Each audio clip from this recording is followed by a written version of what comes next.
안녕하세요. 바둑주의자입니다. 자, 이번 시간에도 아주 좁고 협소한 그런 귀에서 이루어지는 굉장히 아름답고 재밌는 사활 문제를 하나 준비를 해봤습니다. 자, 지금 보시면은 절체절명에 빠져 있는 이 흑대마를 볼 수가 있는데요. 백이 이쪽을 힘차게 늘어가지고 이 흑대마를 사냥을 나선 그런 모습입니다. 자, 그래서 지금 흑의 입장에서는 궁도 자체가 있기는 있는데 조금 많이 아쉬운 그런 사이즈가 좀 작은 모습이에요. 자, 그래서 요 대마가 과연 살아날 수 있을까? 이런 의문을 품을 수밖에 없는 그런 장면이라고 할 수가 있겠죠. 하지만 하늘이 무너져도 솟아날 구멍은 있다고 하죠. 자, 지금 이 문제가 정말 그런 격이라고 할 수가 있는데 어떻게 하면 흙이 솟아날 구멍을 찾아내면서 이 흙대마를 멋지게 살려낼 수가 있을까요? 자, 이번 시간도 준비되셨다면 즐겁게 다 같이 바둑여행 출발해 보도록 하겠습니다. 자, 일단은 공도를 넓혀가는 것이 일감 중에 하나가 되겠죠. 바로 이 두 점을 압박하는 것인데, 자, 백이 이렇게 뒀을 때 흑은 이 석점을 살리고 싶은 충동감이 마구마구 솟아오르죠. 어때 보이시나요? 자, 기회가 왔을 때 그것을 잡아내지 못한다라고 하면 그것은 뭔가 좀 더 연마가 필요한 것이죠. 이것이 지금 흑이 지금 생각하고 있는 구상이지만 백은 지금 요 두 점을 버려갈 수 있는 기회가 다시 생기게 됩니다. 왜냐면 흑이 두 점을 따내봤자 그때 백이 여길 들어가면 그만이거든요. 그쵸? 자, 그래서 지금 여기에서 기회가 왔었다라는 것을 간파를 했어야 되는 거예요. 석점을 버려주고 이 가운데 자리를 딱 두게 되면은 멋지게 흑대마를 살려낼 수가 있습니다. 자, 그렇죠. 백의 입장에서 오히려 이 두 점을 살리지 않을 기회였었던 거예요. 자, 단수 치면은 이 두 점을 버리는 방법이 꼭 필요하죠. 이것이 흑이 지금 짜놓고 있던 덫인데 자, 백이 두 점을 포기할 줄만 안다라고 하면 역시 흑대만은 잡힐 수밖에 없어요. 자, 그래서 지금은 이제 흑이 여기를 좀 더 힘차게 찔러가지고 이 두 점을 한번 좀 공략해보자. 이런 생각을 할 수가 있죠.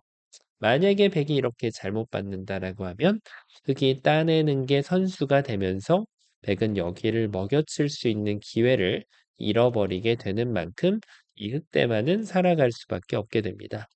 자, 그래서 백이 이 연결하는 것이 굉장히 중요한데요. 이렇게 호구를 치는 것도 일책 중에 하나가 됩니다. 자, 굳이 둘 필요가 없긴 한데 사실 이것도 뭐 나쁜 결과는 전혀 아니란 말이에요. 자, 그리고 이제 여기를 이어가는 것도 가능하죠.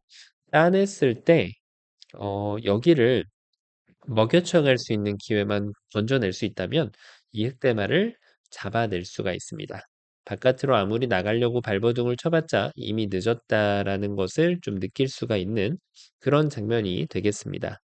자, 그래서 지금 이 흑대마를 역시 살리는 것이 그렇게 호락호락하진 않구나라는 것을 좀 한껏 느낄 수 있는 그런 모양이었는데요. 자, 넓혀가는 것이 안 됐다. 그러면 어떤 수가 가능할까요? 그렇죠. 일단은 넓히는 게 안 됐다라고 하면 당연히 필연적으로 여기를 좁혀가는 것이 또 구상해 볼 수 있는 방법 중에 하나인데요. 백이 석점을 잡아준다라고 하면 더할 나위 없이 기분 좋게 이 석점을 포기하면서 흑돌들을 살려낼 수가 있죠. 자, 그런데 과연 이런 일이 발생할까요? 백은 당연스럽게도 여기를 찌르고 들어갈 겁니다. 이 자리를 잇는다면 6위를 잇는 게 좋아서 흑이 아직까지 백돌 석점에 대해서 타격을 할 수 있는 방법이 잘 눈에 안 떠오르고요. 자, 그리고 이것이 아니고 이런 데를 찔러 가지고 현혹을 할 수가 있는데 백이 흑돌 뿌리를 이렇게 끊어가게 되면 자, 이것은 백이 그대로 수상전에서 승리를 거두게 됨으로써 역시 흑대만은 살아갈 길이 없어지게 됩니다. 자, 역시 만만치 않다라는 것이 한껏 느껴지는 그런 모양이라고 할 수가 있는데, 자, 이 두 가지가 안 된다라고 하면 다른 일감이 또 있죠. 맞습니다. 이 석점을 역시 살려주고 싶은 이 충동감을 억누르기가 좀 쉽지가 않은데요. 자, 이것은 이제 백이 여기를 이어주길 바라는 그런 모습인데, 찔러 놓고 먹여치게 되면 백도를 모조리 다 제압해낼 수 있는 만큼 이거보다 더 좋은 변화도는 없겠죠? 자, 그런데 문제는 뭐예요? 백이 여기를 이어간다는 것이 문제예요. 좁히면은 바깥쪽에서 들어가고요. 넓히면은 가운데를 치중 가 가지고 두 점을 따내봤자 이게 별로 효과가 없는 그런 돌이 됩니다. 자, 그래서 역시 흑대만은 모조리 잡혀 있는 그런 모양인데, 자, 이쯤 되면 답이 없는 것이 아닌가 이런 생각이 좀 들 수가 있습니다. 자, 어때 보이시나요? 정답을 찾으신 분도 계실 거고, 아직까지도 좀 어렵다라고 느끼시는 분도 분명히 계실 것으로 생각이 됩니다. 자, 이런 데를 찌르는 건 어떨까요? 아무래도 이런 데를 찌르는 거, 여기는 찌르는 게 이제 선수도 되지 않기 때문에, 백이 이렇게 실수를 해준다면 항상 살아갈 수 있는 기회가 돌아오게 됩니다.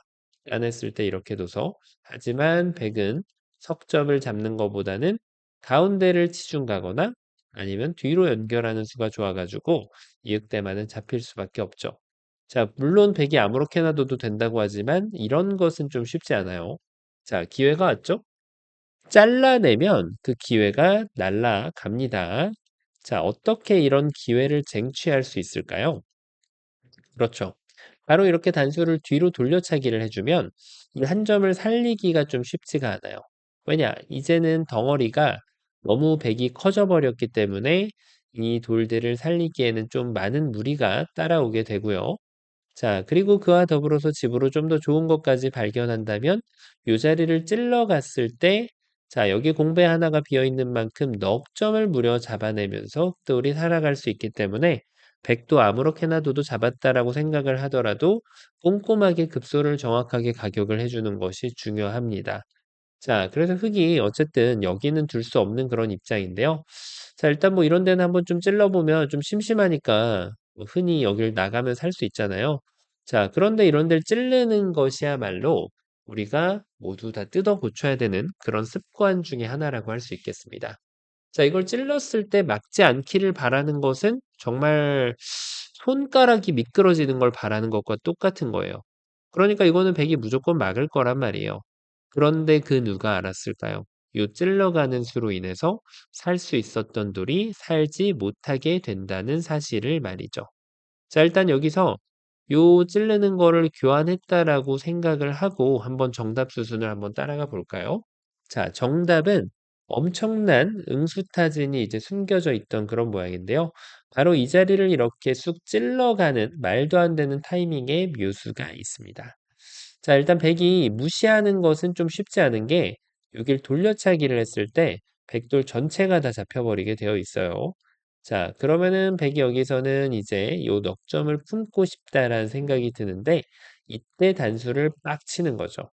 자, 치중은 어마무시한 욕심이 되겠고 백이 이쪽을 따내야 되는데 그때 이렇게 딱 두 집을 만들어 갈 수가 있게 되는 것입니다.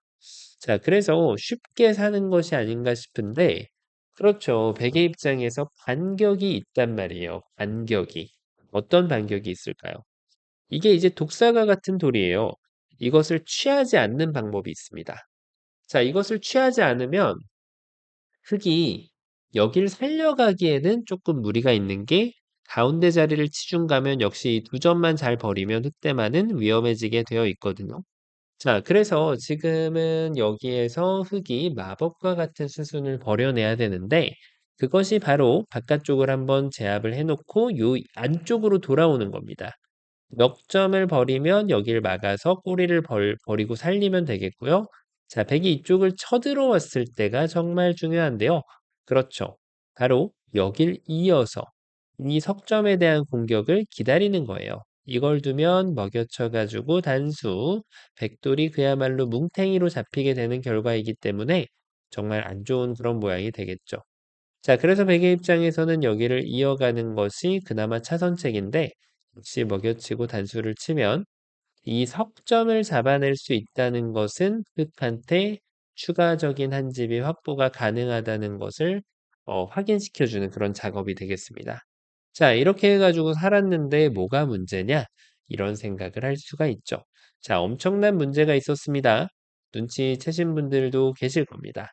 자, 흑이 멋진 콤비네이션을 보여줬는데, 자, 이 석점을 지키는 유일한 방법. 이런 수일까요? 단수를 쳐서 여전히 안 되죠. 자, 살아가는 것은 그렇게 어렵지 않고 이런 모양이 나왔다라고 하면 사실 흙은 여기서 손을 뺄 수도 있어요. 어차피 지금 백돌 석점을 잡아낼 수 있다는 얘기죠. 자, 그래서 지금은 이것도 안 된다. 여길 있는 거 안 됩니다. 단수를 쳐서 이렇게 잡아낼 수 있거든요. 자, 이럴 때는 먹여쳐 가지고 잡는 것도 가능하지만 집으로는 당연히 이렇게 됐다내는 걸 백한테 허용하는 것보다는 가만히 단수를 치는 것이 가장 유리합니다. 백이 이쪽을 두면 후수가 되기 때문에 나중에 차후에 흑이 석점 따내는 것이 권리가 돼서 훨씬 더 큰 집을 지을 수가 있게 되는 것이죠.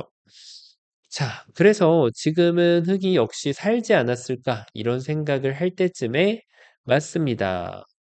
이 석점을 지켜내는 최선의 방어책은 바로 공격이 됩니다. 오히려 흑도를 이렇게 공격을 하는 거예요. 그러면은 여기는 내가 평생 못 들어가는구나라는 그런 지금 탄식을 연발할 수밖에 없게 됩니다. 자, 어째서 이런 일이 발생했을까요? 그렇죠. 바로 그 원흉은 6일 찔러놓은 교환 하나 때문에 그렇습니다. 여기만 없다면 백이 어딘가 바깥쪽을 뒀을 때 아직까지도 백도를 타격할 수 있는 기회를 갖추고 있기 때문에 흑대마가 살아나는 그런 모양이었죠. 자, 그래서 지금 흑이 멋진 수를 다 보여주고도 요 교환이 이뤄지는 순간 이 흑대마는 잡히게 될 수 있다는 사실이죠. 자, 어떤가요? 어째서 고수들이 그렇게 악수에 예민한지를 좀 알아볼 수 있는 그런 대목이었는데요. 맞습니다. 그래서 정확한 수수는 바로 이렇게 되는 것이죠. 이쪽으로 먼저 응수타진을 합니다. 자, 그러면은 백이 이 넉점을 잡는 것이 최선의 결과 중에 하나가 되는데요. 흑한테 이렇게 두 집을 내줄 수밖에 없는 입장이죠. 자, 그럼 백이 이것을 안 둔다라고 하면 앞서 보여드렸다시피 이렇게 손 빼는 거는 백은 최악의 결과가 되겠습니다.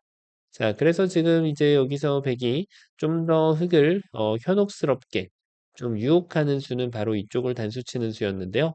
자, 조심할 점은 두 점을 안 먹겠다라고 해야 돼요. 먹겠다라고 하는 순간 흑대만은 바로 잡혀버리게 되기 때문에 자, 흑은 여기에서 안쪽으로 돌아가는 아주 기가 막힌 콤비네이션을 보여줍니다. 백이 욕심을 부린다라고 하면 그것에 대한 처절한 응징을 통해서 집을 더 한층 이득을 보면서 흑대마를 살릴 수가 있고요. 자, 백이 아까 보여드렸던 것처럼 바깥쪽을 압박한다고 해서 흑이 위험에 빠지게 될 일은 전혀 없습니다.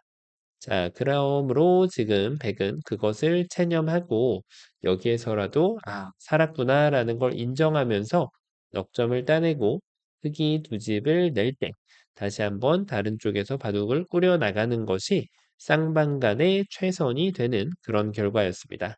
자, 어떤가요? 처음으로 한번 좀 돌아가 보면 궁도 자체가 너무나도 좁은 모양이어서 '야 이게 과연 살 수 있을까?' 그런 모양인데 귀의 특수성을 활용해 가지고 먼저 응수타진을 날리면서 두 집을 확보하는 그런 아주 멋진 문제였습니다. 자, 이번 시간 굉장히 쉬워 보이지만 그렇지 않은 아주 재미난 문제였는데요. 바둑판을 멋지게 지휘하셨다면 구독, 좋아요 부탁드리고요. 전 또 다음 시간에 뵙도록 하겠습니다. 감사합니다.